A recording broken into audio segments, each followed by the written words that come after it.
और बहुत सारे लोग मेरे पास में एम्स के अंदर जो वर्किंग में है ऑलरेडी, जिन्होंने आज तक कभी एनक्लेस पढ़ी नहीं।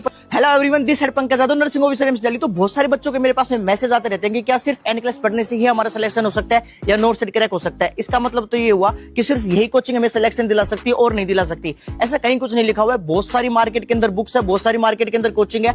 आपको जहां से समझ में आता है, जहां से बुक समझ में आती है, आपको वो पढ़िए। अगर आपको फिर भी डाउट रहता है तो एक काम कीजिए, आप जो पुराने जितने भी नोट सेट हुए उनका मेमोरी बेस पेपर को उठाइए, आप उसको सोल्व करने की कोशिश कीजिए। अगर आप उसमें से मैक्सिमम डाटा सोल्व कर पा रहे हो, आपको समझ में आ रहा है और आपने एनक्लेस नहीं पढ़नी है, तो आपको जरूरत नहीं है एनक्लेस पढ़ने की। आप लिपिन कोड पढ़ सकते हो, कंप्लीट एमसीक्यू है, साथ में मोस्ट भी पढ़ सकते हो, टारगेट पढ़ सकते हो, जिसका बेसिक क्लियर नहीं है वो पीआर पढ़ सकते हैं। ये सारी चीजें मार्केट के अंदर ऑलरेडी है। तो ऐसा कहीं कुछ नहीं लिखा हुआ है कि सिर्फ आप एनक्लेस के ऊपर ही फोकस कीजिए। अगर आपके ऑलरेडी सारा डाटा क्लियर है तो आप और भी इतने सारी मार्केट के अंदर उससे अच्छे से रिवाइज कीजिए और नोट सेट 9 को क्रैक कीजिए। और बहुत सारे लोग मेरे पास में एम्स के अंदर जो वर्किंग में है ऑलरेडी, जिन्होंने आज तक कभी एनक्लेस पढ़ी नहीं, पर फिर भी यहाँ पे आगे क्योंकि उनका बेस अच्छे से स्ट्रॉन्ग है, उनके कॉलेज से अच्छे से सपोर्ट मिला है। और भाई सबका अपना अपना आईक्यू लेवल होता है, इस चीज के अंदर किसी के कंपैरिजन नहीं होता। तो सिंपल सी बात है, किसी की बातों के अंदर आके ना जाए, आप अपने ऊपर फोकस कीजिए कि आपको किस चीज की जरूरत है और कहां से क्या डाटा आपको पढ़ना है। उस चीज को लेकर चलोगे तो आपका जरूर सिलेक्शन होगा। फिर भी कोई डाउट आता है तो वीडियो पे कमेंट करके मुझे जरूर बताएं। और नोट सेट 9 के कंटेंट के लिए भाई को जरूर फॉलो कर सकते हैं।